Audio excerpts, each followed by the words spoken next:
Едниот начин беше со автомобил, директно до центарот на селото каде што се наоѓа нашиот дом, и вториот благословен начин на превоз секаде во светот, тоа е железницата. Железницата како главната аорта во крвотокот на една земја овозможуваше во најдобрите времења 6 возови да запираат во Богомил и оттаму со еден лесен и брз трансфер се одеше до пленарскиот дом Папрадиште. Дали вас ве погодува состојбата со недостаток на јавен превоз во регионот Азот? Не погодува, туку не крши. Не крши како битие, заради тоа што оно што се случи со македонски железници е незапамтено, па можам слободно кажам веќе и во светски размери, заради тоа што се обидував да изгуглам.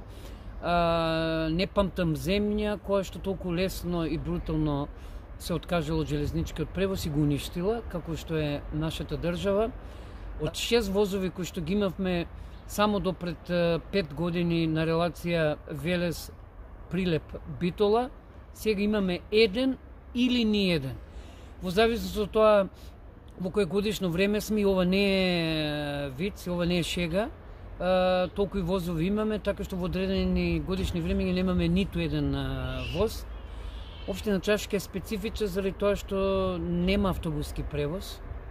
Меѓуопштински превоз има само на една линија на едниот крај, но општината, бидејќи сработи за една од трите најголеми општини по територија во Република Македонија, буквално половина и над половина од целокупната општина Чашка е тотално пресечена и отсечена од остатокот од светот, без автобуски, без железнички превоз. Како се одразува оваа ситуација со посетителите во домот?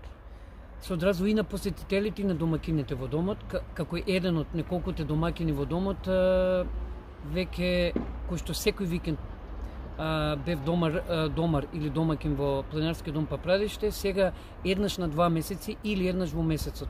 Пресреќен сум доколку некој од нашите гости најавени се смилостиви, ме смести во неговиот автомобил и како питач просечам за едно место во кола. И ако овој тренд продолжи намалување на бројот на гостите како што е во првите 3 месеца, тогаш крајот на оваа 2024 година веројатно ќе дојдеме на ранг од 2004 или 2005 година, на почетокот од домот, кога напрсти се бројот на посетители. Не секој користи кола, не секој има кола и не секој сака да се вози со кола.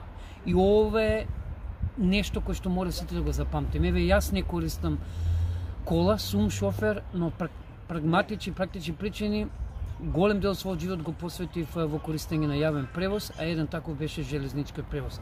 Мене сега ми се отсечени и рацете, и нозите, и дефинитивно јас сум еден од најпогодените лично, како планинар, второ како домаќин на пленарски дом Папрадиште, како концесионерен пленарски дом од кој што трпиме штети, а што да кажат луѓето кои што имаат потреба од медицинска помош, а во Чашка и во Богомила, конкретно во ближните села Теово, Согле, Нежилово, Ореше, ги има над сигурно околу 1500 луѓе. Тие луѓе мора да одат на лекар, амбуланта во Чашка нема, освен во административниот центар Чашка, кој што се наоѓа далечен 40 км од овие села, и Велес на 55 км. Богата земја не е земја во која што сите имаат коли, туку во која што богатите и сите останати користат јавен превоз. И тоа е богата земја. Во превод, ние сме ужасно сиромашна земја, независно од бројот на жители кои што возат возила.